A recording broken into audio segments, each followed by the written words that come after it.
Assalamualaikum warahmatullahi wabarakatuh. Perkenalkan, nama saya Diah Kusuma Dewi, mahasiswi peminatan Kesehatan Lingkungan, Program Studi Kesehatan Masyarakat, Universitas Muhammadiyah Surakarta. Di sini saya akan menyampaikan tentang kejadian kebocoran gas amonia di PT Petrokimia Gresik yang berada di Jawa Timur. Bahan kimia mempunyai peranan sangat penting. Sejalan dengan kemajuan teknologi dan ilmu pengetahuan, maka penggunaan, pengolahan, dan produksi bahan kimia akan semakin meningkat. Bahan kimia tentu dapat menimbulkan dampak negatif terhadap kesehatan dan keselamatan kerja apabila penanganannya dan penggunaannya tidak sesuai dengan prosedur kerja yang benar, sehingga menimbulkan kebocoran dan ketumpahan. PT Petrokimia Gresik adalah badan usaha milik negara dalam lingkup Departemen Perindustrian dan Perdagangan Republik Indonesia yang bernaung di bawah holding company PT Pupuk Sriwijaya atau Pusri Palembang. PT Petrokimia Gresik ini mempunyai 3 unit produksi, yaitu Pabrik 1, Pabrik 2, dan Pabrik 3.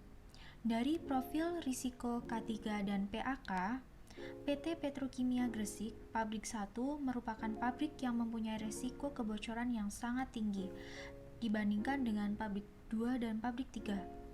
Pada 10 tahun terakhir, terjadi kebocoran pada tahun 2002. Terjadi dalam bentuk gas hidrogen, bukan gas amoniak.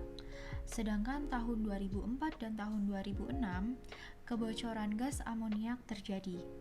Oleh karena itu, perusahaan mempunyai adanya tanggap darurat mengenai kebocoran yang diterapkan untuk mengurangi kerugian perusahaan, baik material, korban jiwa, maupun efektivitas waktu. Kejadian ini terjadi pada tahun 2006. Kejadian ini disertai dengan ledakan yang cukup keras yang membuat masyarakat sekitar berhamburan keluar rumah. Asap hitam membumbung tinggi. Tak lama kemudian asap itu lenyap dan berganti dengan asap berwarna putih. Aroma gas amoniak memenuhi udara dan bisa tercium hingga radius 3 km. Perusahaan tersebut sudah berupaya membagikan masker untuk mengurangi dampak bagi warga sekitar. Namun kebocoran tabung amonia ini tetap berdampak terhadap puluhan warga yang terpaksa dilarikan ke rumah sakit. Sebagian warga yang tinggal di dekat pabrik bahkan terpaksa mengungsi. Mereka mengatakan, kebocoran ini mengakibatkan sesak nafas, pusing, mual-mual, dan pedih di mata.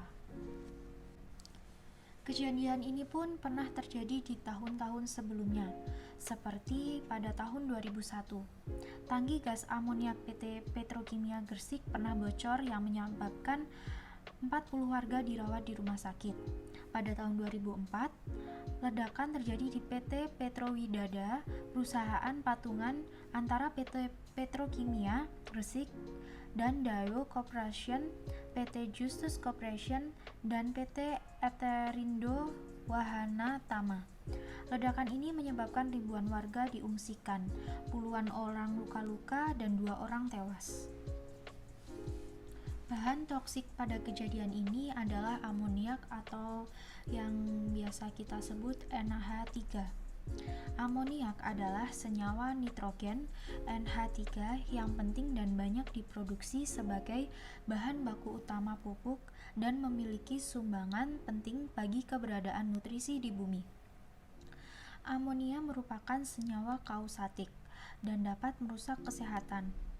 Kontak dengan gas amoniak konsentrasi tinggi dapat menyebabkan kerusakan pada paru-paru dan dapat menyebabkan kematian. Sifat pada zat toksik ini adalah berbentuk cair, tidak berwarna, baunya pedih dan amat sangat menyengat. Pengendalian yang dilakukan oleh PT Petrokimia Gresik, khususnya di Pabrik 1, telah ada kebijakan secara umum, yakni SMK 3, identifikasi keadaan darurat, perencanaan awal, prosedur keadaan darurat, organisasi keadaan darurat, sarana dan prasarana, pembinaan dan pelatihan, komunikasi, investigasi dan sistem pelaporan serta inspeksi dan audit terkait dengan tanggap darurat kebocoran. Berdasarkan hasil ini, diharapkan pihak perusahaan segera memperbaiki atau mengganti pipa jika diperlukan, terhadap peralatan untuk proses produksi maupun untuk penunjang proses produksi yang kondisinya sudah tidak baik atau rusak, agar tidak memicu terjadinya kebocoran kembali. Makna yang bisa diambil dalam kejadian ini adalah untuk perusahaan agar lebih meningkatkan kedisiplinan dalam proses pengontrolan terhadap setiap pipa-pipanya agar tidak terjadi kejadian yang sama dalam setiap tahunnya. Karena jika tidak disiplin dalam proses pengontrolan, maka dapat membahayakan lingkungan sekitar dan dapat menambah korban jiwa lagi. Dalam ajaran Islam, Allah Subhanahu wa Ta'ala melarang umatnya membuat kerusakan di muka bumi. Hal itu sesuai dengan firman Allah Subhanahu wa Ta'ala dalam surat Al-A'raf ayat 56. Janganlah kamu berbuat kerusakan di bumi setelah diciptakan dengan baik. Rasulullah Shallallahu Alaihi Wasallam juga mengingatkan umatnya agar tak melakukan pencemaran dan kerusakan di muka bumi. Nabi Shallallahu Alaihi Wasallam bersabda, terlaknat orang yang melakukan kerusakan terhadap sesama muslim ataupun lainnya. Sikap Rasulullah yang melaknat pelaku kerusakan lingkungan merupakan bukti bahwa Islam cinta kelestarian alam.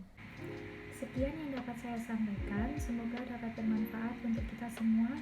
Apabila ada kekurangan, saya mohon maaf yang sebesar-besarnya. Wassalamualaikum warahmatullahi wabarakatuh.